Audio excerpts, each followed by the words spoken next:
In addition to Gizelle Bryant previewing what's to come, Andy Cohen said that he may have experienced a first at the RHOP Season 9 reunion. What Gizelle Bryant texted Andy after RHOP Season 9 reunion. The Real Housewives of Potomac ladies gathered in New York City to film the Season 9 reunion on January 9, and cast member Gizelle Bryant and host Andy Cohen just shared something major about what fans can expect to see. "It is a doozy," Andy said about the reunion, which kicks off with Part 1 on February 16, on Watch What Happens Live with Andy Cohen. "Doozy," Gizelle agreed on the February 2 WWHL episode. During the WWHL after show, which you can watch at the top of this post, Andy and Gizelle continued to talk about the forthcoming reunion. "That reunion was really something," Andy teased about the day, which will also include cast members Ashley Darby, Dr. Wendy Osifo and Mia Thornton, Stacey Rush and Kiarna Stewart, and friends Jacqueline Blake and Jassy Rideau. Karen Huger did not attend. "It was amazing," Gizelle agreed. "I had a good old time." The Reasonably Shady podcast co-host even texted Andy about how great the day went. "I know," Gizelle texted me. She goes, "I actually think I had fun." Andy recounted, before agreeing that he did too. "That was maybe a first," he added. "We had a lot of good old laughs, I gotta tell you." "It was a kiki," the mom of three added. It was, Andy replied. "We were on the edge of our seats the whole time. I felt like a spectator a little bit." "A little bit too," Gizelle agreed. "Yes." The seating chart for the RHOP Season 9 reunion. Gizelle may have also had a fun time at the reunion because she was seated directly next to Andy. The GNA co-founder sat to Andy's left, followed by her business partner, Ashley. Next to Ashley was Kiarna. On the opposite side, Mia sat next to Andy on his right. Mia sat in the middle of the couch, while newbie Stacey sat on the end. Viewers will have to tune in to find out where Jassy and Jacqueline were positioned when they appeared on the reunion. What to expect from that RHOP Season 9 reunion. A trailer for the reunion dropped on January 31, and it highlighted Karen giving a tear-filled explanation about her absence from the big day. It also featured Wendy and Gizelle confronting Mia about her recent breakup from Inc., as well as Eddie Osifo calling Stacey's boyfriend, TJ Jones, to find out why he didn't attend the reunion. "It is a lie," Stacey said about the unseen accusation. "TJ would never say that." The Real Housewives of Potomac, a reunion like no other. The reunion of the Real Housewives of Potomac was shaping up to be an event unlike any other. Set in New York City, the ladies gathered on January 9, 2025, to film what promised to be a season-defining event.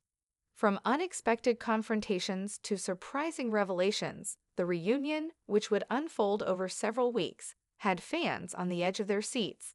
And for the first time in the show's history, it seems that the reunion would be more than just drama. It would be a memorable moment of camaraderie, mystery, and most importantly, raw emotion. As always, the Real Housewives of Potomac had its fair share of personalities. Leading the charge were fan favorites Gizelle Bryant, Dr. Wendy Osifo, and Mia Thornton, along with new faces such as Stacey Rush and Kiarna Stewart.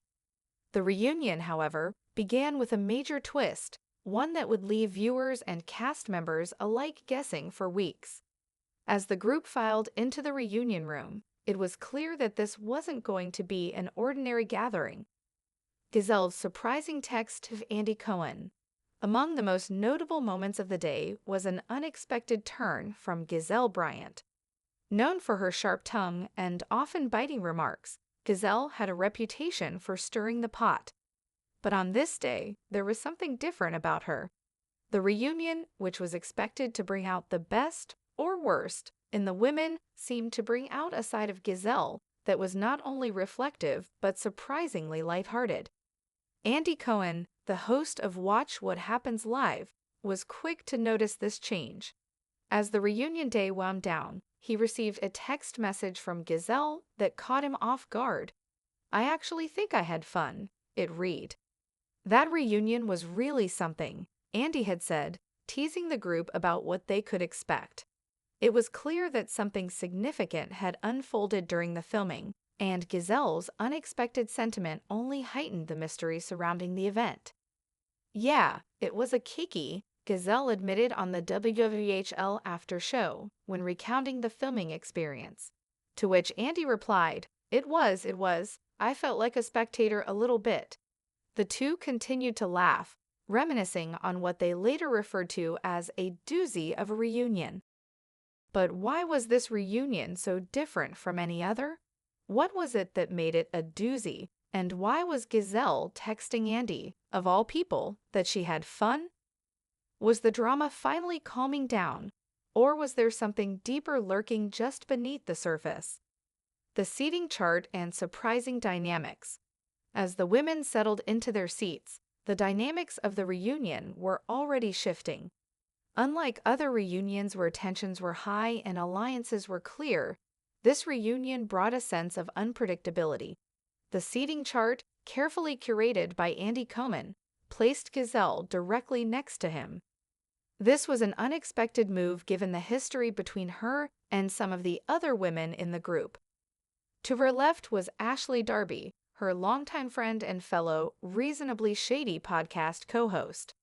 On the opposite side, Mia Thornton sat next to Andy, with Stacey Rush on the end. Yet there was one key player who was missing from this seating arrangement.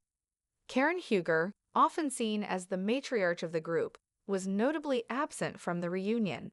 This left a void that would soon be addressed on the stage. The trailer for the reunion revealed a tearful Karen explaining her absence, something that would likely send shockwaves through the Potomac group. But was her absence truly due to personal reasons, or was there something more at play? As the reunion progressed, each of the women had their moment in the spotlight. But it was the confrontations and emotional exchanges that stood out. For Gizelle, it was about more than just airing grievances. It was a moment of reckoning, a chance to reflect on the relationships that had been tested over the course of the season. The drama unfolds, Wendy and Gizelle versus Mia. One of the most anticipated moments of the reunion was the showdown between Wendy Osifo and Gizelle Bryant against Mia Thornton.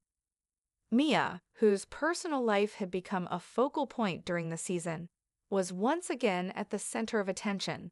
Specifically, her recent breakup from Incorporated and the fallout that followed had been a major topic of conversation. Gizelle, who had never been shy about her opinions, came prepared. She and Wendy both took turns confronting Mia about her recent split. Wendy, in particular, had strong words for Mia, questioning the authenticity of her relationship with Incorporated. "You're not fooling anyone, Mia," Wendy declared, her voice unwavering. "If you really loved him, you wouldn't be here making excuses." Mia, visibly shaken, defended her actions. "You don't know what it's like, Wendy. You're just assuming," Mia retorted. "You think you know everything about me, but you don't." But it wasn't just Wendy and Gizelle who were ready to throw shade. As tensions rose, Mia's calm facade began to crack. She stood her ground, but it was clear that she was no longer in control of the conversation. The reunion quickly became a war of words, with each side attempting to one-up the other. Eddie Osifo's unexpected call to Stacey's boyfriend. The drama didn't stop with Mia. Another shocking moment occurred when Eddie Osifo, Wendy's husband, made an unexpected appearance during the reunion. As tensions rose between the women, Eddie decided to take matters into his own hands and called Stacey's boyfriend, TJ Jones, who had been notably absent from the filming. Stacey had previously defended her relationship, but Eddie wasn't buying it. "Why isn't TJ here?" Eddie asked, his voice calm but firm. "What's the deal?" Stacey, who had remained composed up until this point, became visibly upset. "It's a lie," she snapped. "TJ would never say that. He has his own reasons for not being here, and I won't have you questioning him." The phone call added another layer of intrigue to the already complicated dynamics of the reunion. Stacy, who had initially seemed like a mild-mannered newcomer, was now at the center of an accusation that could potentially jeopardize her relationship. Karen's absence and the emotional reveal. As the reunion continued, all eyes were on Karen Huger, who had been absent from the filming. The trailer for the reunion had teased her emotional explanation for why she wasn't there, leaving many wondering what had happened behind the scenes. When Karen finally addressed her absence, it was clear that there was more to the story than anyone had anticipated. With tears in her eyes, Karen explained that she had been going through a deeply personal crisis and couldn't bring herself to face the women that day. "Sometimes life gets hard," she said softly, her voice trembling. "And you have to take care of yourself before anything else." The room fell silent as Karen's words sank in. The other women, who had been caught up in their own drama, seemed momentarily humbled by Karen's vulnerability. It was a rare moment of unity, and the audience at home was left wondering if this would be the moment that would change the trajectory of the show.